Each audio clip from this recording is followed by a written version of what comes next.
Un saludo muy especial a todas las personas que pues en este momento se conectan, que nos están escuchando, nos están viendo a través de nuestras redes, a través de nuestra página web.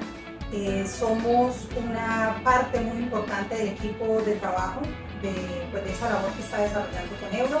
Somos parte del equipo de las neuropsicólogas. Afortunadamente hoy Tatiana no pudo estar con nosotros, que es otra de nuestras profesionales. Para ella un saludo muy especial y esperamos tenerla en una próxima ocasión. Como les decía, la idea del día de hoy es que intercambiemos opiniones, que respondamos algunas inquietudes que han llegado a cada una de nuestras consultas. Mi nombre es Heidi Karina Carreño, soy psicóloga, magíster en neuropsicología.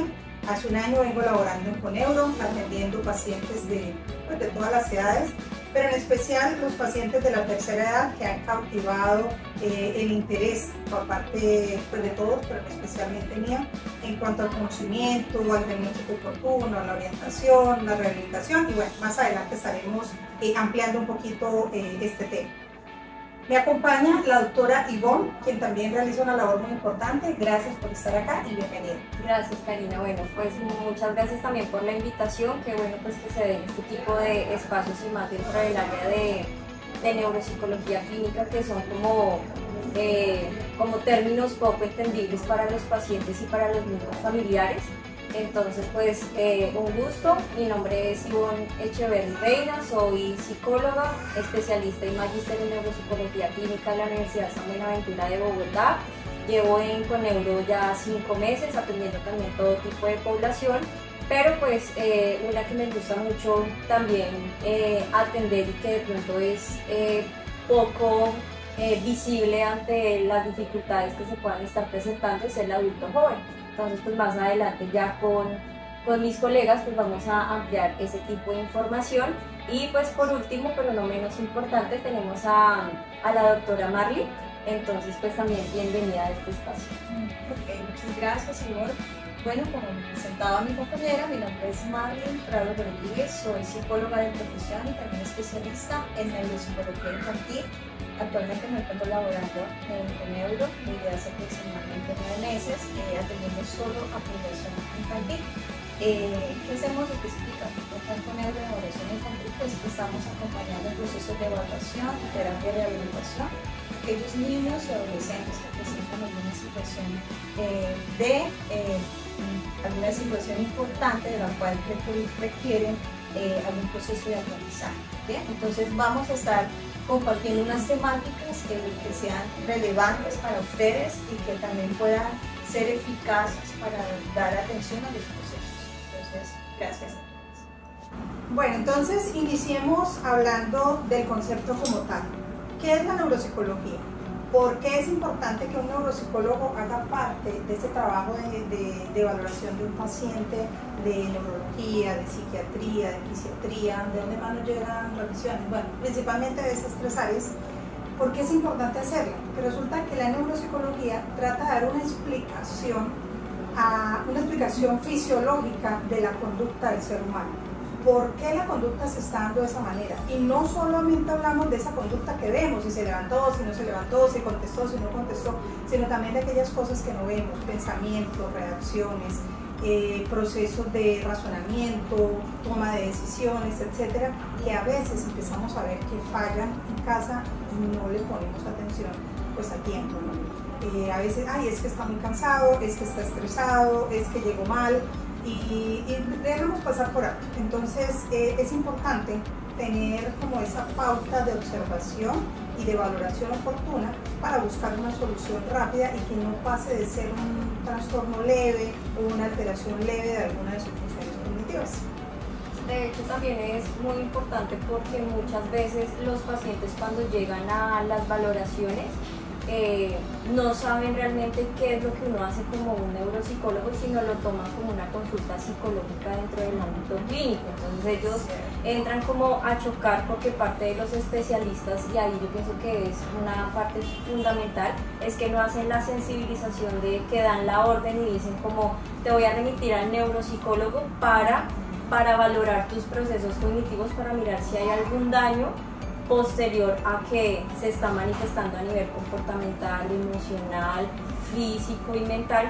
Entonces lo ideal es que parte de esa sesión inicial, que no es solamente la entrevista, se le explica siempre al paciente cuál es el objetivo de estar pues en la especialidad a la cual fue remitido. Entonces uno le explica que básicamente se van a hacer unas pruebas estandarizadas de acuerdo a su edad y escolaridad para determinar qué cosas están normales para su edad y cómo está ese perfil cognitivo, para determinar si esas debilidades hacen parte de la queja por la cual lo está atendiendo el especialista. Entonces creo que es algo como fundamental. Sí. También me gustaría dar este aporte, porque cuando recibo, especialmente en el caso que recibo a los niños, los padres específicamente me refieren: ¿qué vamos a hacer aquí? ¿Te va a colocar cablecitos en la cabeza a mi hijo? Me preguntan. Entonces es muy importante y relevante lo que dice la doctora Ivonne, porque es lo primero que debemos hacer cada vez que ingresa un paciente a nuestro consultorio, es explicar muy bien a los padres de familia qué se pretende o qué se pretende realizar específicamente en la evaluación y qué evaluación nos están enviando, porque nosotros recibimos diferentes tipos de evaluaciones con los especialistas.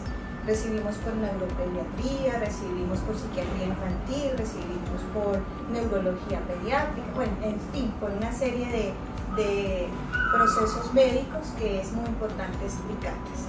Entonces, parte es muy fundamental, considero que cada vez que demos énfasis a la neuropsicología, sabemos que es una disciplina, podamos explicar tanto a padres, y también pueden ser profesionales que a veces no tienen el conocimiento específico de qué es la ciencia de esta disciplina como tal, explicar qué hacemos. Y en verdad se hacen muchas cosas que no tenemos el espacio tal vez para contarles aquí, pero las pruebas estandarizadas que habla nuestra compañera implican una serie de procedimientos muy importantes que van buscando un fin específico y poder dar una respuesta también eficaz de lo que nos están solicitando. Bien, entonces la neuropsicología es muy rica en cuanto a sus procedimientos, enriquece y fortalece procesos a todos los seres humanos. Bueno, vamos a iniciar entonces con otra temática que tal vez suma y es importante para poder explicar tanto a padres de familia y a las demás personas qué es la plasticidad cerebral.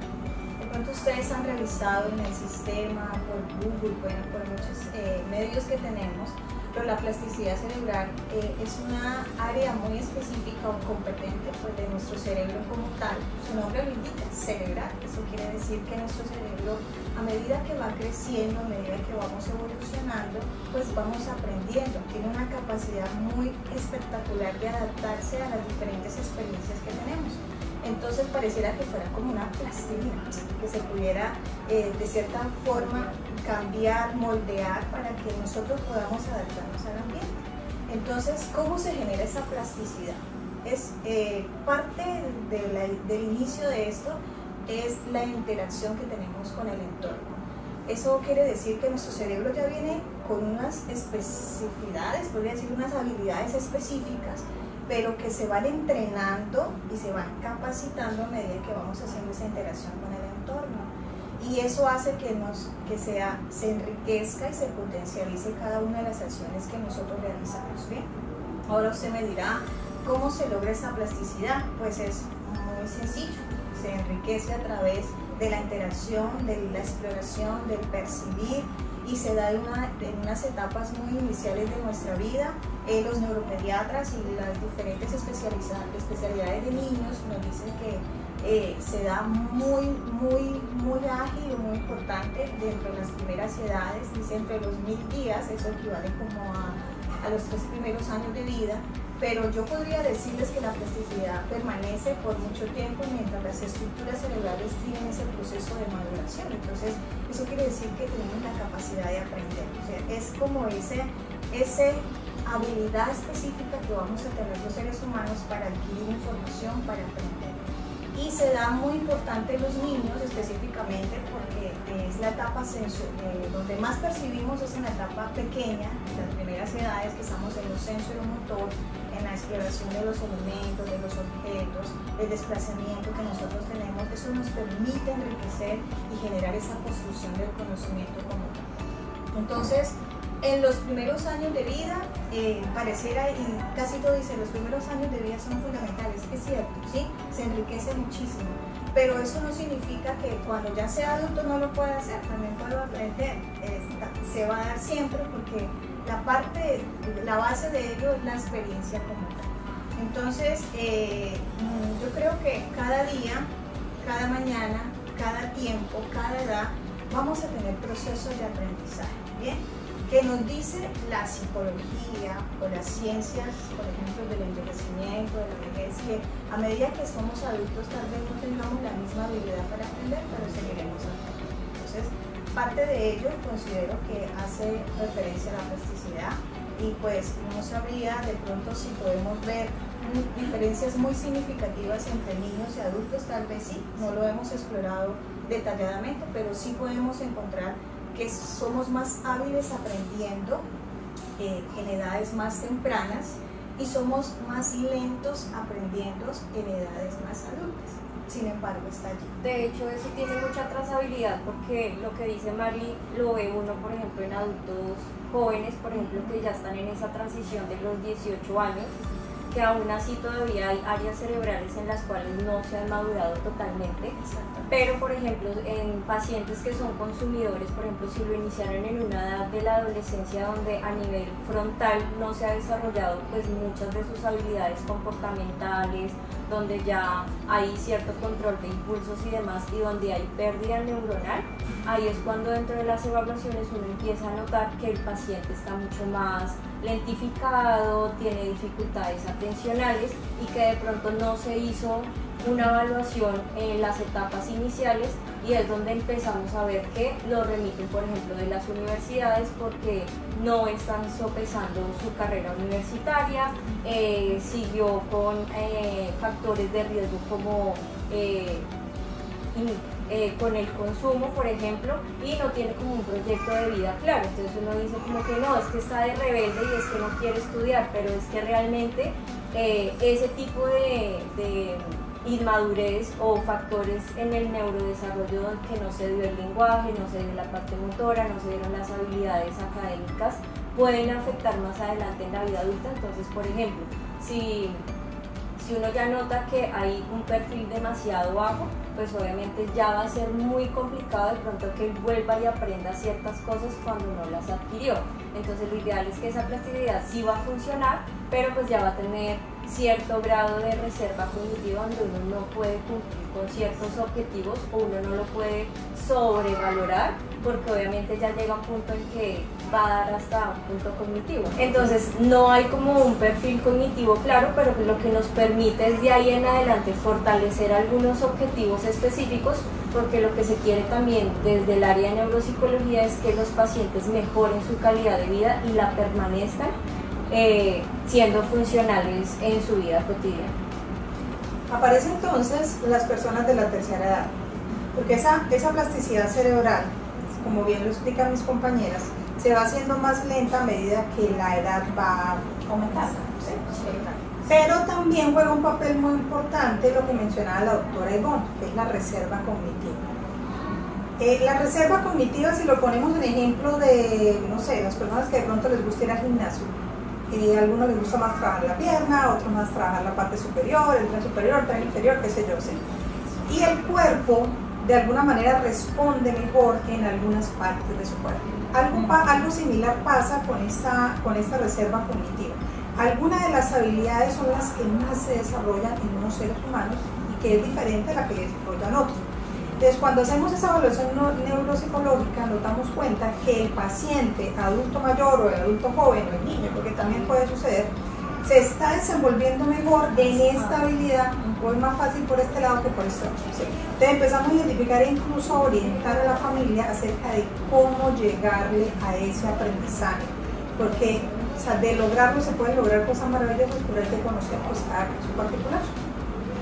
Entonces, de hecho, pues ahondando también en ese tema es cuando de pronto uno ve ese adulto mayor que acabó de pensionarse y que deja de laborar, deja de tener una vida activa y uno dice como, vea, Pepito de tal se deterioró, se acabó, de un momento a otro no hace nada, es por eso, porque obviamente si no tiene una escolaridad alta, por ejemplo, si solamente llegó a una primaria y se dedicó, por ejemplo, solamente al comercio y demás, pues va a ser excelente en la parte de cálculo, por ejemplo, ¿sí?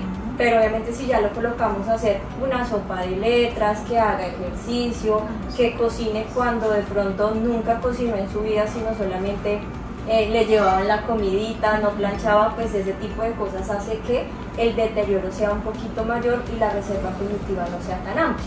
Entonces, lo ideal es que uno siempre le dice a los pacientes, desde los niños, adultos jóvenes y adultos mayores, que entre más activos estén, mucho mejor. Entonces, desde los niños que hagan una actividad extracurricular, que adquieran una disciplina, que si ya están en una vida adulta sean constantes, pero que sigan como generando actividades alternas, y ya pues cuando son adultos mayores pues que sigan con una actividad específica, pero pues lo ideal es que no se queden quietos en esa parte. Bueno, uno de los procesos importantes en esta intervención de neuropsicología tiene que ver con la rehabilitación neuropsicológica. Hablábamos hace un momento que esa plasticidad cerebral se va haciendo más lenta a medida que la edad pues va avanzando. Pero eso no quiere decir que no se puedan realizar procesos de intervención que puedan de alguna manera potencializar esas habilidades, de alguna manera regresar la autonomía al paciente de la tercera edad. Hay cosas que pasan comúnmente en estos pacientes, son pacientes jubilados o son pacientes que ya de pronto ya no tienen tanta interacción con su familia porque pues, ya sus hijos crecieron, tienen que trabajar todo el día, de pronto les corresponde por días cuidar a los nietos, bueno, qué sé yo, muchas cosas, y pasan sin querer, pasan a un tercer plano el proceso de comunicación. Esta falta de comunicación o esta falta de interacción con los demás seres hace que de alguna manera se vuelva incógnito ese proceso de deterioro cognitivo, que es natural en todos los seres humanos, ¿sí? Pero que en algunos pues se pronuncia más que en otros. Entonces cuando ya el hijo, ya el nieto, ya el sobrino se da cuenta, dice, wow, aquí qué está pasando, ¿sí? Pero resulta que los síntomas ya se venían presentando, ¿sí? Mi mamá no se acuerda de él, se puso la misma ropa y no sabe, hasta ahora no lo recuerdo, no lo identifica, me hizo la misma pregunta 4 veces y normalmente el hijo se desespera. Pero mamá, si usted ya me preguntó, pero no caen en cuenta que es un proceso de deterioro que se viene dando. Entonces, ese proceso de intervención, de rehabilitación, perdón, va encaminada a potencializar esas habilidades y a orientar a la familia. Generalmente hacemos que el familiar ingrese con su esposa, con su hija, depende de la persona que lo esté acompañando, que participe de las actividades, y se le hace mucho énfasis que durante los días que no viene a terapia repita o intente repetir las actividades que se están dando. Bien sea buscar parejas, buscar referencias, crucigramas, armar palabras, armar figuras, identificar secuencias, bueno, en fin. También se hacen muchas recomendaciones relacionadas con la actividad física, sí, que en lo posible, obviamente, dependiendo de cada situación particular, puedan salir a caminar, tengan interacción con la naturaleza, que aprovechen mientras están caminando y, por ejemplo, bueno, mamá o bueno, abuela, hoy vamos a buscar elementos que empiecen con tal letra, o vamos a buscar elementos que pertenezcan a tal conjunto. De eso se trata nuestro acompañamiento. Es un trabajo muy hermoso. A nosotros nos encanta hacerlo porque vemos las sonrisas, vemos el mejoramiento, vemos la integración de cada una de las familias con estos pues, adultos, también pues, con el adulto joven que a veces viene acompañado, a veces viene solo, y obviamente con los niños mucho más, porque es un proceso mucho más interactivo, mucho más lúdico, de mayor movimiento, de tener aquí a mi amiga, pero que lo hacemos con el mayor gusto, con la mayor calidad posible, y nos hemos preparado para eso, y pues aparte de eso pues tenemos un lindo trabajo en equipo que sé que está dando los frutos necesarios en esta hermosa institución. Yo pienso que parte de que se esté consolidando pues el equipo de Coneuro en la parte de esta especialidad es que el usuario y tanto el paciente pues reciba una atención de calidad y de sentido humano. Entonces así se tenga que de pronto correr un poquito la agenda o los espacios, lo que uno quiere como profesional en cada una de las áreas es que el paciente se sienta bien atendido, pero que se haga la evaluación que permita esos resultados de la evaluación inicial de que les hablábamos, nos permiten identificar qué procesos se tienen que empezar a habilitar en el caso de los niños y rehabilitarlos en el caso de los adultos, para poder optimizar y brindar estrategias a equipo interdisciplinario, porque no es solamente de nosotros, sino que nosotros tenemos que trabajar de la mano con terapeutas ocupacionales, con fonoaudiólogos, con terapias también físicas. ¿Por qué? Porque el abuelo también pierde la capacidad del lenguaje, entonces necesitamos que parte de la fonoaudióloga o el fonoaudiólogo les sirva esas terapias. Y por ejemplo, en el caso de los adultos jóvenes que presentan más accidentes de tránsito, accidentes cerebrovasculares, todo ese tipo de componentes, lo que uno hace es realmente rehabilitar el proceso, haciendo la conciencia del déficit que decía Karina, donde entre más consciente sea el paciente y la familia de cómo estoy yo a través de mis procesos y cómo esto me va a permitir seguir mi funcionalidad en el trabajo, a nivel de pareja, lo personal y lo educativo, se dan procesos mucho más efectivos. Lo que uno integra a la familia en los otros espacios, como en el colegio, que ya obviamente Malu nos comentará, es que funciona mucho un modelo ecológico. Cuando decimos los modelos ecológicos es poder integrar a todos los espacios, que si yo veo que le coloco que se aprenda, por ejemplo, los meses del año porque se le olvidó y está en ese proceso de adquisición nuevamente de ese conocimiento, en la casa todo el mundo le pregunte cuando lo vayan a llamar, ¿qué día es hoy? Es que se me olvidó, ¿qué día soy? ¿Qué fecha soy? Eso hace que la plasticidad cerebral vuelva y genere nuevas redes neuronales para que se dé el proceso. Entonces lo ideal es que muchos pacientes dicen, pero ¿por qué yo no me mejoro? ¿Por qué yo sigo teniendo dolores de cabeza? Porque es un proceso realmente lento, lo más lento que puede tener el paciente, pero cuando se empiezan a ver los frutos es algo realmente muy bonito. Yo pienso que la rehabilitación para mí es como un arte. Entonces uno empieza como a plasmar en el paciente su obra de arte, su pintura, su poema, lo que sea, y ya cuando finaliza el resultado es como el producto final. Entonces es como muy bonito esa parte. Bien, yo también puedo dar un aporte en relación a los niños. Tal vez pareciera que la rehabilitación para los niños no se diese, y si la recibimos, ¿sí? Es parte de los procesos y acompañamientos que realizamos con neuropsicología. Y es muy lindo porque, lo decía Karina, ella se divierte con ellos. En realidad es un entrenamiento que hacemos con el niño o con el adolescente que recibimos en consulta, porque nos ha llegado con algunas dificultades muy específicas, notorias, tanto para los especialistas como para sus familiares, en las cuales ellos algunas cosas no son capaces de realizar o resolver como tal. Entonces, ese entrenamiento cognitivo que se hace dentro de esa rehabilitación tiene un fin específico, que es, de cierta manera, a las diferentes edades que estamos tratando, ellos puedan lograr optimizar ciertos procesos básicos o superiores que conocemos, o de pronto ustedes dirán que son estos, pero son procesos que nosotros cotidianamente trabajamos y abordamos, ¿bien? Entonces, potencializarlos, trabajarlos, ¿sí? Con ellos de forma creativa. Con el niño la rehabilitación no la puedo fomentar a través de un diálogo nada más, necesito colocarlo a hacer, a plasmar, a encontrar, a identificar, ayudarle a que busque, tenga sus propios recursos cognitivos, que los desarrolle como tal para que luego los pueda hacer. Entonces, la mamita o el papito me llega, por favor, ayúdenlo en sus procesos aritméticos, matemáticos. Es malísimo, ¿sí? Esas son como las apreciaciones de los padres de familia, y uno dice, bueno, pues no soy la docente como tal, ¿no? Yo voy a ayudarle a que estos procesos atencionales, de concentración, de planificación, de resolución, que hacen parte de los procesos superiores y básicos, pues se puedan fortalecer, y de esa manera él pueda responder. Y lo hacemos de una forma muy práctica. Entonces, de ahí parte la rehabilitación. Pareciera que es una línea muy delgada e importante, ¿sí? No se puede aislar. Si, por ejemplo, yo hago una evaluación y detecto una necesidad y no envío este proceso, prácticamente estoy haciendo un proceso incompleto, ¿sí? porque esa es la otra parte de la neuro, ¿sí? Esa es como la otra rama muy importante que hace la neuropsicología en las diferentes etapas, ¿sí? Niño, adulto joven, adulto mayor, ¿sí? Pero es muy importante y muchas veces las personas desconocen qué es, porque es un término que hasta es difícil de pronunciar para algunos países. Bueno, algo tiene cognitivo, ¿sí? Pero las terapias, ¿no? sí, las terapias, unas terapias que usted le va a hacer, doctora, yo muestro para ver qué es.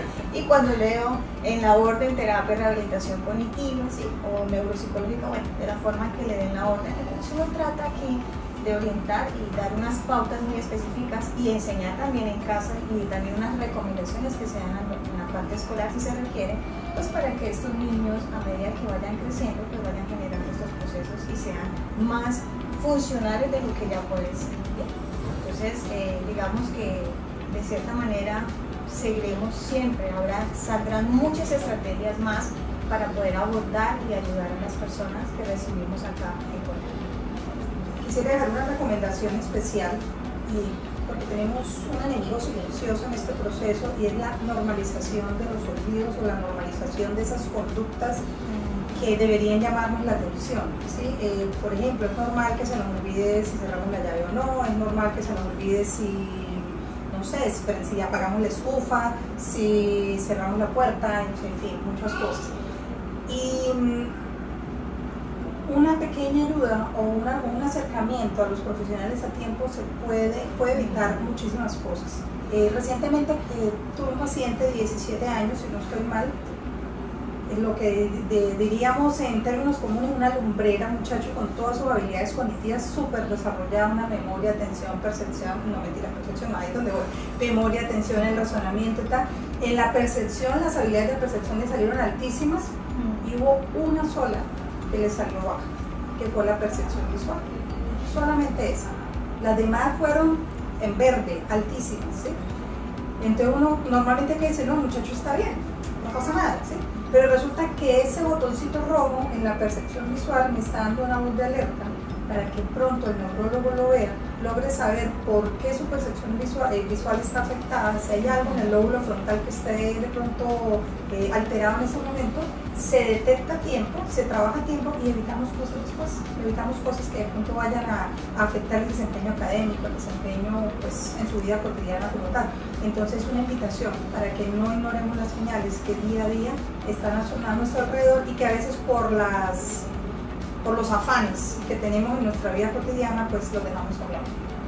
Sí, es importante también informar a los padres en esa atención temprana, revisar y tener como en cuenta aquellos comportamientos y aquellas reacciones y conductas que tengan los niños, ¿sí? Yo sé que ellos son muy buenos en ello y creo que a veces se exageran también cuando llegan a consulta, pero a veces es cierto, ¿sí? La realidad es que nuestro hijo o el hijo está generando algunas alertas específicas en su desarrollo, en su lenguaje, en su comunicación, en su aprendizaje y hay que prestar esa atención necesaria y llevar a los especialistas para que se pueda brindar un servicio o por lo menos podamos ayudarle a encontrar y a resolver estas situaciones que son importantes para el desarrollo de ellos. Pienso que para complementar ya las últimas recomendaciones, como para ir cerrando ya la intervención, es de pronto también empezar a visualizar la parte de salud mental de las personas. Si bien venimos de una pandemia mundial donde nos tocó encerrarnos, nos tocó vivir la escolaridad, el trabajo, muchas cosas dentro de un ambiente más limitado, es importante también que las afectaciones psiquiátricas como trastornos emocionales, de personalidad y demás van a empezar a aflorar un poquito más en estos tiempos, y si bien pues ya se empiezan a evidenciar en las noticias de que hay aumento de casos de depresión, de ansiedad, de adicciones en los niños por los videojuegos. Entonces adicción es adicción independientemente de dónde se mire. Entonces lo ideal es que si empezamos a ver que ese tipo de cosas está alterando las áreas académicas, personales, sociales, laborales, es importante empezar a acudir con los diferentes especialistas para que ya uno haciendo las evaluaciones, descartando que no haya nada neurológico, sino poder empezar a remitir con los especialistas para que esto pues más adelante no repercuta en la calidad de vida de los pacientes, y pues para eso estamos los profesionales del área, que muchas veces se desconoce que realmente somos una ciencia.